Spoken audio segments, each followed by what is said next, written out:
Hey guys, it's me here at box number 7 for a brief podcast live from Kaleidoscope Coffee, and with a slight background enhancement from an ambulance that sounds like is headed somewhere. I don't know where they're going. Kind of a busy morning, but it's a great Sunday morning here at Kaleidoscope on Athens Avenue, directly across the street from the San Francisco Deli. I'm having a double shot of espresso made for me by Mr. Sonny Lee, barista master inside, and all-around nice guy. So I basically wanted to just talk about that coffee advertisement, Apocalypse Coffee. I had people ask me, are they real? Because my commercial was so made up, my commercial was such a put-on and had so many absurdities and biblical apocalyptic references, they thought that maybe I made up the whole thing as a vehicle for, my stupidity.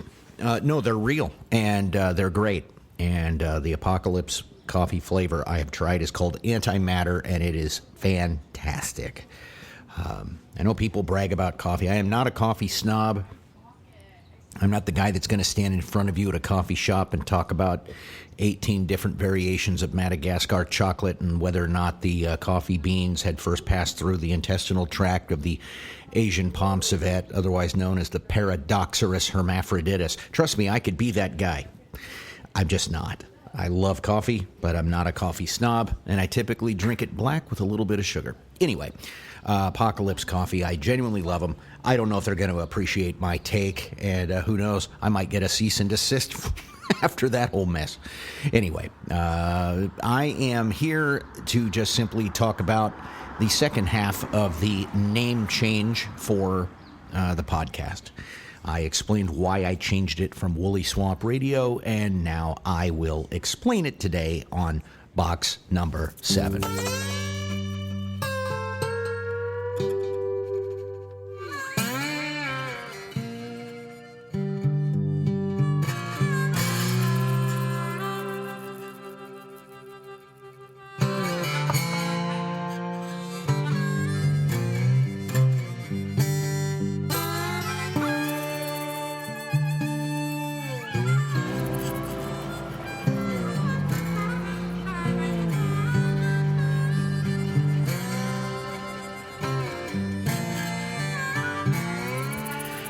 So I already explained the first half of the podcast titled Dilemma. Primarily, it was just hard to search for with the name Woolly Swamp Radio because I wanted to name it in a way where the spelling and the syntax was commensurate with a song by the Charlie Daniels Band called The Legend of Woolly Swamp. And so it was spelled Wooley. And I would have felt that I was sort of betraying my dedication and honor to the storytelling magic of the late Mr. Charlie Daniels to change the spelling. And so, not wanting to do that, I decided to move to something that still had a wide-ranging spectrum of meaning. Thus, box number 7. So if you picked up on my very first podcast with regards to the Lincoln assassination, you might have heard that box number 7 was the name of the balcony seat in which Lincoln and his wife and the general and other people were seated in that night to watch Our American Cousin. So the name of my podcast isn't exactly, a tribute to the assassination of a president, but it is true that box number 7 and that balcony seating was the inflection point for a nation and in some ways for the world. Abraham Lincoln's assassination, his Emancipation Proclamation, the ending of the war, all those things were a huge change and inflection point in the nation, the world, and Yet that balcony seat was also a vantage point. A balcony seat is sort of the place where you can sit and look at things from an aerial view. And so the idea of having a vantage, of seeing things beyond arm's length, inflection points, historical significance. I've never been to Ford's Theater. I would love to go. But I am aware of something.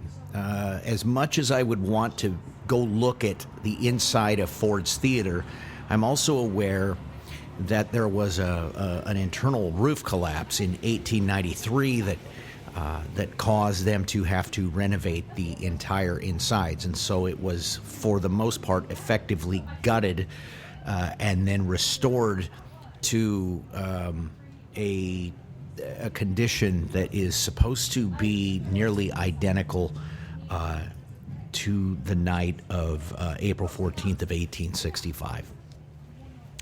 So if I was standing in the perimeter of the building, I would realize I am in the building where it happened. I am in the architectural skeleton of where it happened. They don't allow people in that balcony seating, I guess. To me, it wouldn't matter, other than the fact that I think it would be maybe as appalling as that guy's muffler. So anyway, that gross polluter.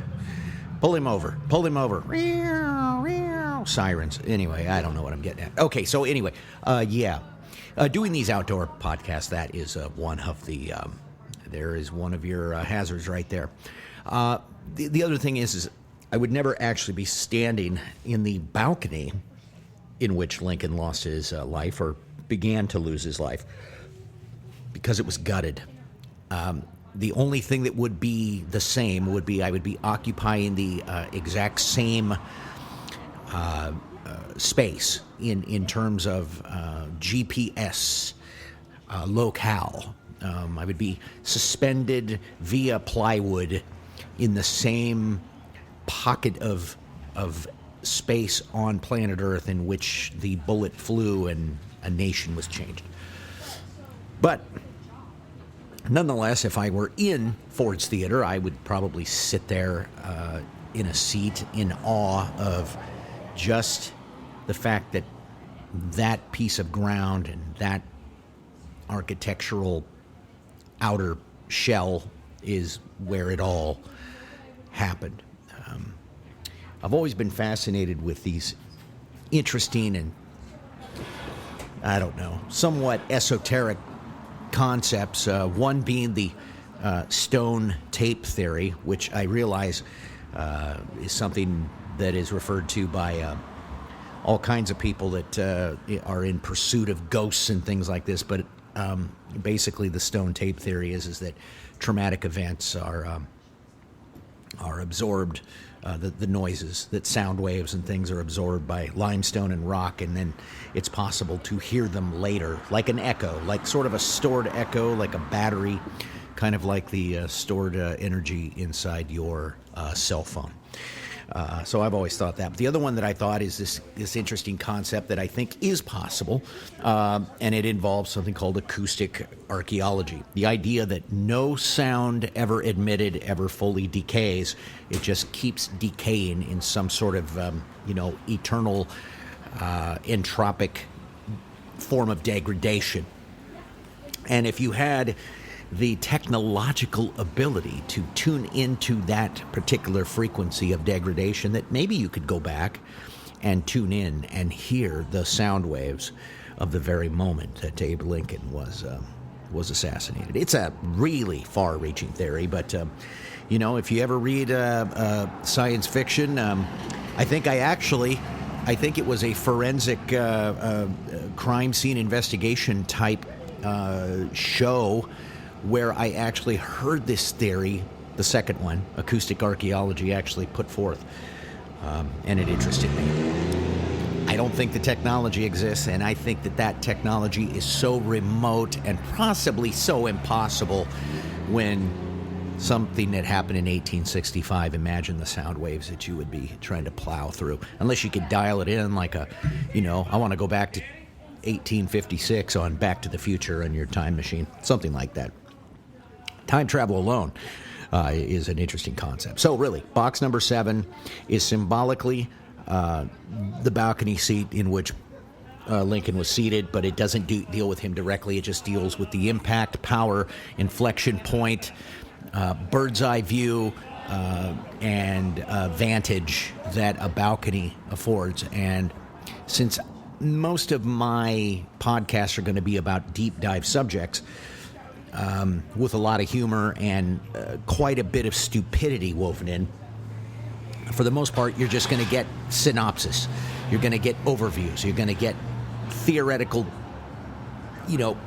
pot shots. I'm not really the deep dive kind of guy, although I do deep dive before I do a podcast on a subject. I do a lot more reading and I read a lot more in-depth stuff before I come in and do my blatantly shallow podcast. But that's just the nature of the beast. I always expect my output to be shallower than my source material, and that's not really so much of a self-deprecating position, but the fact that I want to continue to have fun. And if I put too much academic onus on myself for every single subject, then it's going to get tiring real fast, and I have a tendency to bail on things that become way too minutia involved. I'm a big picture guy. I don't like minutia. I don't like every possible microscopic gear in a Swiss watch, and I don't want to try to conceive of those things or I shut down really fast. As a matter of fact, I just had a 1,000-piece jigsaw puzzle made for a project, and then I'm too lazy to put it together, and so I'm abandoning it. I'm abandoning using it for the project I was going to use it because I just don't want to put together a 1,000-piece jigsaw puzzle. That's how indescribably averse to minutia and tiny working gears I am, if that makes sense. So there you go. There's that explanation. Speaking of deep dives, I've done I won't know how deep dive it is, but I think you're going to like the next show, at least the next one I have planned, unless I do another mini show. And that has to do with, hey, does anybody happen to know where the Ark of the Covenant is? Well, we're going to explore that a little bit. I think that it's going to be an interesting podcast, to say the least. And as I say with most things, it's probably going to be more heat than light. But there's a lot of podcasts I listen to that are a lot of heat and not a whole lot of light, and I enjoy them. Podcasting does seem to be where it's at right now, and mainstream media pretty much is on the decline, and I can't say they don't deserve it. In a lot of ways they do, but that's a whole separate issue that I don't need to go into here. So, what else? I finished my espresso while I'm doing this, even though you would never know when I was taking a sip. And it's just kind of a lazy morning for me, so I think I'm going to cut out of here. There you go. There's the synopsis. There's the ramble, the traffic noise, the people, the ambiance, everything but the smells. And it smells pretty good here because it's a really great coffee place. Kaleidoscope Coffee, Redding, California. And if you ever get into this place, you have to try the food. They have food that cannot be matched, and that's because I think the majority of the food stems from the brainchild of Mr. Al Myers, him and Dan Burton. They run this place like a top, and I love it, and I'm so glad that it's fairly close to where I live and their family. So there you go, live from Kaleidoscope Coffee. That's it for me, and this is box number 7.